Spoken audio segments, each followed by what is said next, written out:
Hi there everyone. So I'm going to be concentrating on this little border here this morning. It's outside of my kitchen window here. I'm going to be cutting some plants back, like the clematis, like this big climbing rose here. There's quite a lot of weeds in there. I've got some phlox. I'm going to cut those things back, see how much space I've got, because this video is really a follow-on from a video I put out last week where I was talking about how I'm going to split this huge yellow Rudbeckia over here. So I'll show you the Rudbeckia, and what I'm going to do is I'm going to take a clump of the Rudbeckia out and I'm going to put it into this border here. So I'll explain my thoughts. So this is the beautiful Rudbeckia, nice and tall. It's this one that has sort of taken over this border a bit, and it doesn't sort of flower until late summer. So this has only really been in flower, I would say, for about 3 weeks now. It's beautiful. It's really good for my garden. It doesn't need staking, and we get a lot of wind from a westerly direction. So most other plants sort of in my garden grow over at a 45-degree angle, but this Rudbeckia is great. So you can see from the size of this Rudbeckia that it's a perfect candidate to split. I'm going to leave about a quarter of it just over there by the bird table. And I'm going to, over the course of the next few weeks, take away 3/4 of it and split that and put it round the garden. I'll leave this Rudbeckia here, this shorter one. I think this is Rudbeckia Goldstrom. And in the space that's left when this is gone, I'm going to put some other contrasting coloured plants in. So I've got Aftercare Fat Domino. I've got Crocosmia Lucifer, all that sort of spiky foliage there. That is a huge patch of Crocosmia Lucifer. I'll take a bit of that and I'll put that there as well. But I'm going to take a piece, quite a large clump, because I've got lots to play with. I'm going to take a large clump of this Rudbeckia and I'm going to put it over in this border.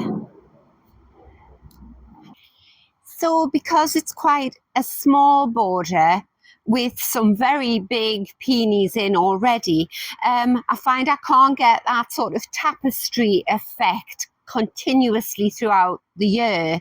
I tend to be happy with just sort of big splashes of colour. So the peonies provide a big splash of colour when nothing else is out.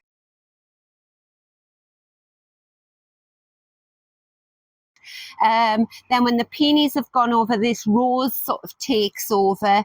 The beautiful white hydrangea, you can just see one head left there at the back. So you can just see I've got one white head left there. The others, it's quite a large hydrangea. The others have all gone over. But this rose, you can see, I can cut all of that off today. This clematis I'll just leave. He's quite slow growing and he sort of blossoms in January, February. He's very early. All of these flowers here, I've still got buds on here, so that's lovely. And then that phlox was new this year. He's given me a splash of colour. And there's a new rose and a beautiful purple clematis there. That's given me a splash of colour. But I think if I have a big chunk of that Rudbeckia, that yellow late flowering Rudbeckia there, with maybe one other summer flowering plant in front of him, that would look gorgeous. And you know, I think I'll just leave that clematis there because I love those seed heads on the top there, and it's not doing any harm. And it's not taking up any space either. So the creeping campanula there, I'll show you along the bottom. I can never get rid of that in this border, and it is lovely. I have it at the front of the border, and it gets a lovely little purple star on it. But at the back, I can just pull it out by the handful, and that'll make room for that bit of Rudbeckia. Also in there, I do have a bit of Crocosmia lucifer already, and I've also, you'll not be able to see it now, but there's Solomon seal in there, and there are lots of bulbs. I've actually got quite a bit of space in between where I'm going to put the Rudbeckia and this rather useless sundial here. I don't know whether to just keep that or whether to just get rid of it. It's stone, it weighs a ton, that's why I don't move it.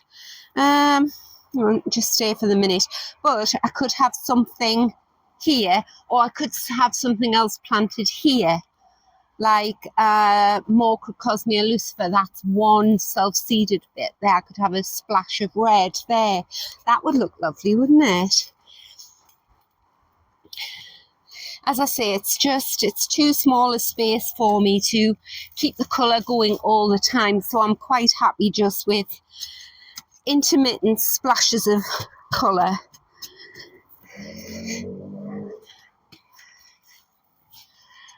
Right, so this is all the campanula and stuff I've got out, and that is the space in the hole that I've dug. So, right, I'll go and dig a clump of that Rudbeckia out. So autumn is my preferred time for moving, splitting and moving plants, because the temperatures are still nice and mild. Just try and get in here. I'm in amongst lupins and everything here. And you've got less chance of damaging other plants because a lot of them have started to already go over. Right, I think I'll dig down here. And I know I said on the previous video that I was going to wait until these had finished flowering, but I've changed my mind because I've got so many different areas in the garden where I want to put this plant. So I've loosened it. I don't want to dig too close to that Michaelmas daisy. So there, I've got a lot of nice roots on it there. So that's one bit. I thought it would have come out with a lot more soil, but hey ho. I'm just going to pull this bit because it's right in amongst the Michaelmas daisy and a Christmas rose. Yeah, it's got roots. As long as the bit you're taking out has got roots, it'll be fine. Much better though if you can get a bit of soil with it.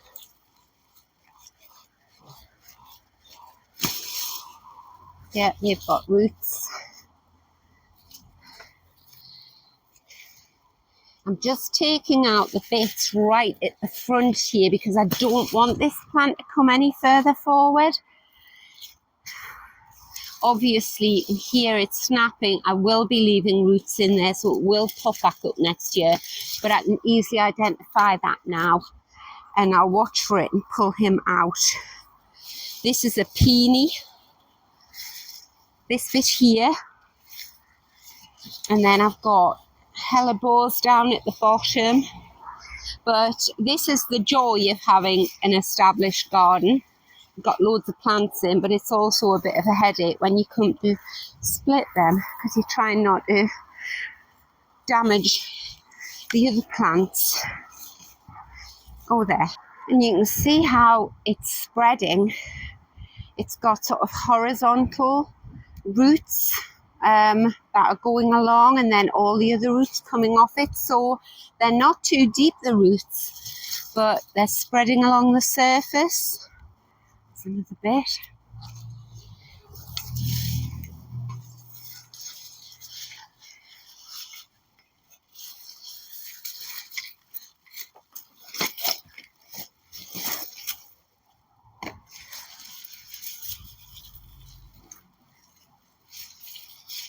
I can't get to the other side of this bit because of the hellebore. Oh, I can see the little Michaelmas daisy down here now. That's nice. Right, there we go. That's a nice clump. That's what I wasn't hoping to get. Now it has got a hellebore in there as well. I'm just going to leave that. It's also got a true wild geranium in there. But I want even more.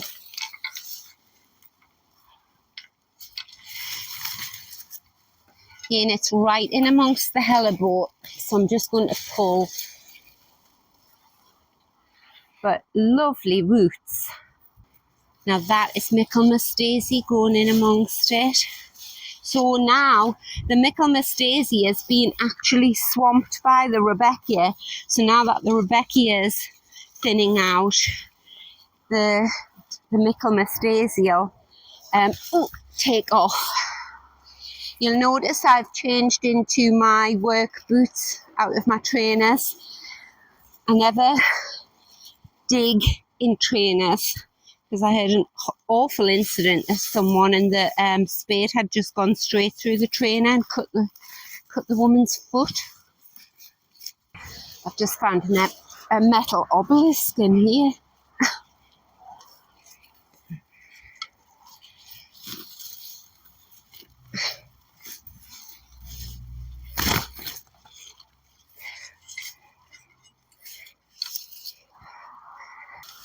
They make it look so easy on the television, don't they, on the gardening programs.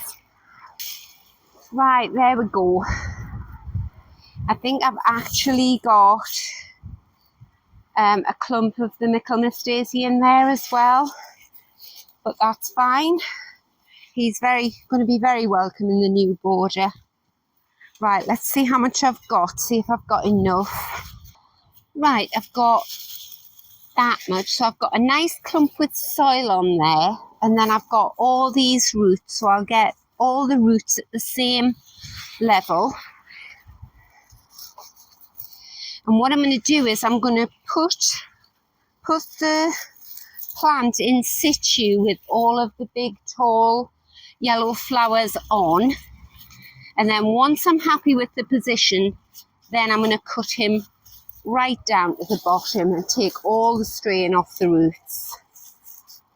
Don't know what that is. Right.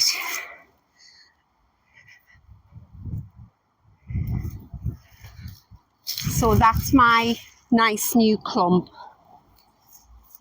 Yeah, that's geranium in there. That'll be lovely. That's like a mauve. Well, it is a mauve coloured geranium. And he grows really tall. He just grows up in amongst everything. And that's always the effect I'm going for, like a sort of loose, naturalistic look.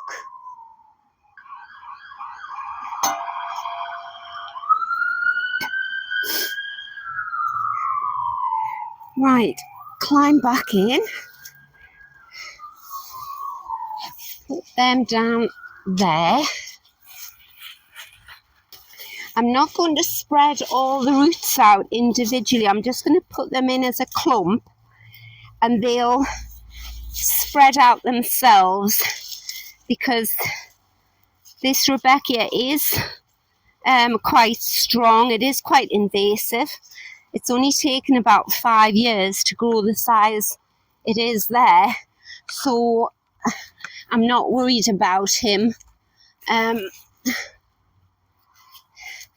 I'm not particularly worried about him struggling. So that is one clump. Oh, I'm very pleased with that. I'm going to push the other clump here right alongside it.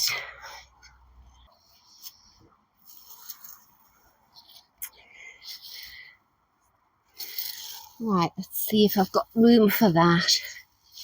Yeah, that's perfect.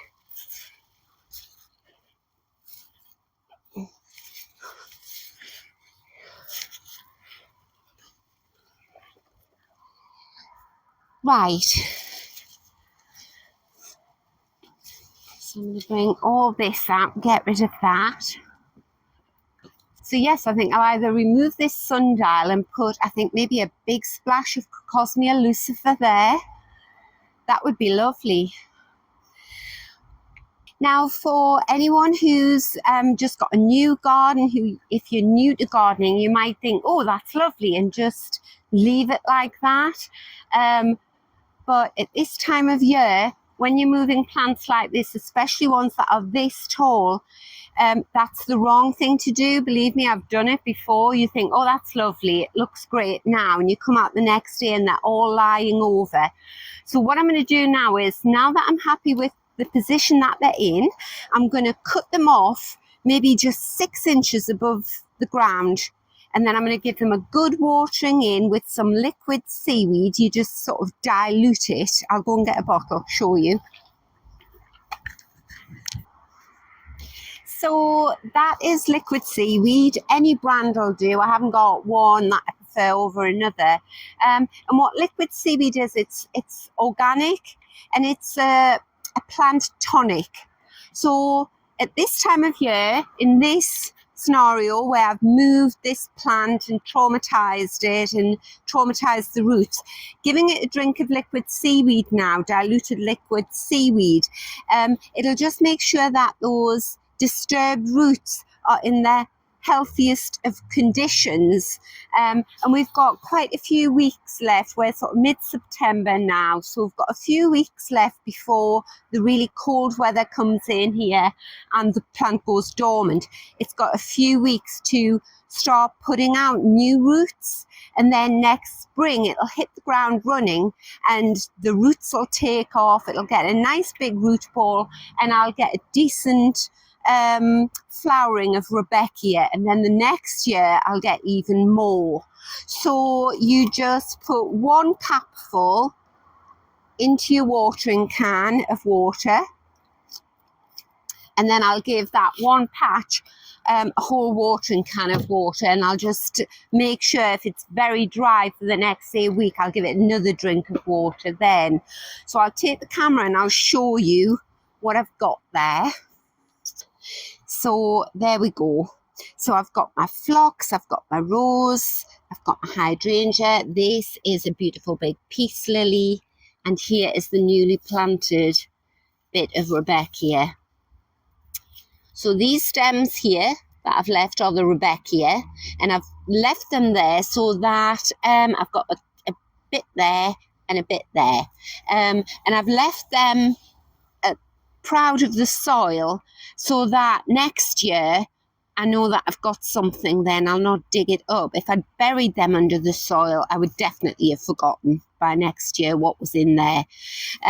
This is a hellebore leaf here, and you can see it's sort of right in the middle of the Rudbeckia. It's intertwined there, and that is that wild geranium, that beautiful wild geranium.